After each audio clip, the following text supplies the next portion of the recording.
తెలంగాణలో El Nino ప్రభావం వల్ల నైరుతి రుతుపవనాలు బలహీనపడే అవకాశం ఉంటుంది.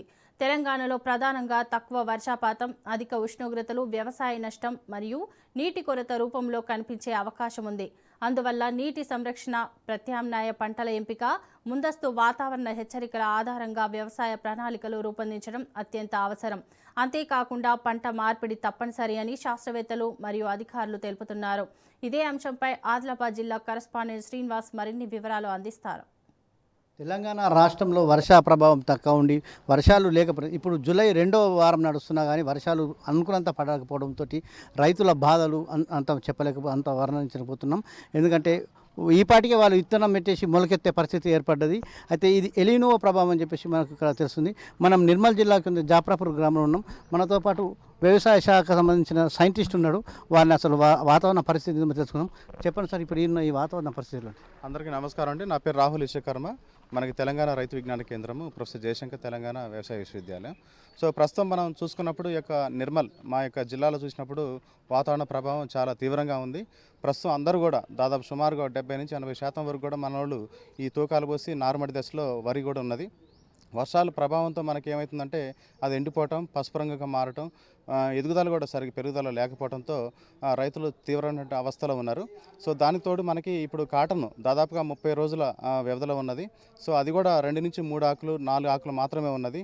సో ఎదుగుదల కూడా చాలా తక్కువగా ఉన్నది. సో రైతులకి నా నుంచి సూచన చెప్పేది ఏంటంటే, ఏవైతే మనకి వరి వేసిన ప్రాంతాల్లో ఈ యొక్క వారం రోజుల వరకు కనీసం నారుమడి దశలో మనకి అగ్రోమిన్ మ్యాక్స్ ఒక 3 to 4 గ్రామ్స్ 1 లీటర్ నీటి కలుపుకొని పిచికారు చేసుకుంటూ దాన్ని కాపాడవలసిందిగా మేము కోరుచున్నాము. అదేవిధంగా మనకి ఎవరైతే ఇప్పటివరకు కూడా నారుపోయిన ఎడల స్వల్పకాలిక రకాలైనటువంటి మనకి KN 163 లాంటివి లేదా RNR తెలంగాణ సోనా లాంటివి కూడా మనకి డైరెక్ట్గా వెదజల్లే పద్ధతిలోకి వెళ్ళినట్లయితే చాలా బాగుంటుంది.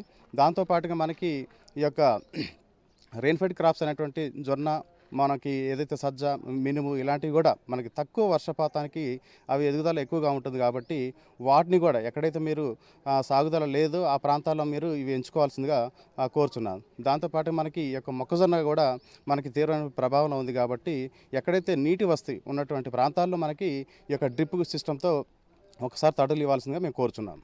అయితే ప్రభుత్వము పంటను మార్పిడి చేయాలా, ఎందుకంటే వర్షాలు తక్కువని చెప్పేసి అంటున్నారు, సైంటిస్టులు అంటున్నారు. సో ఈ ప్రచారాన్ని ఏ విధంగా చేస్తారు మనం ఇక్కడ ఉన్న వ్యవసాయ అధికారులు చెప్పండి సార్. ఇప్పుడున్న ఈ పరిస్థితులలో రైతులకు మీరు ఎలాంటి సూచనలు ఇస్తారు? అందరికీ నమస్కారం. మేము గ్రామాన రైతులకు అవగాహన సదస్సులు, తర్వాత మీడియా ద్వారా, ఇతరత మాధ్యమాల ద్వారా మేము రైతాంగానికి ఈ ఎల్ నినో ప్రభావం గురించి ఇంతకుముందే గ్రామ సభల ద్వారా తెలియజేయడం జరిగింది. అలాగే ఎవరైతే రైతులు ఇంకా పెట్టినప్పటికీ వారిని పెట్టినటువంటి పంటను ఏ విధంగా రక్షించుకోవాలా అని చెప్పేసి ఈ మధ్యకాలంలో ప్రభుత్వం మాకు ఆదేశించడం పిమ్మట గ్రామాల వారిగా తిరుగుతూ వారికి అవగాహన కార్యక్రమాలు నిర్వహించడం జరుగుతుంది.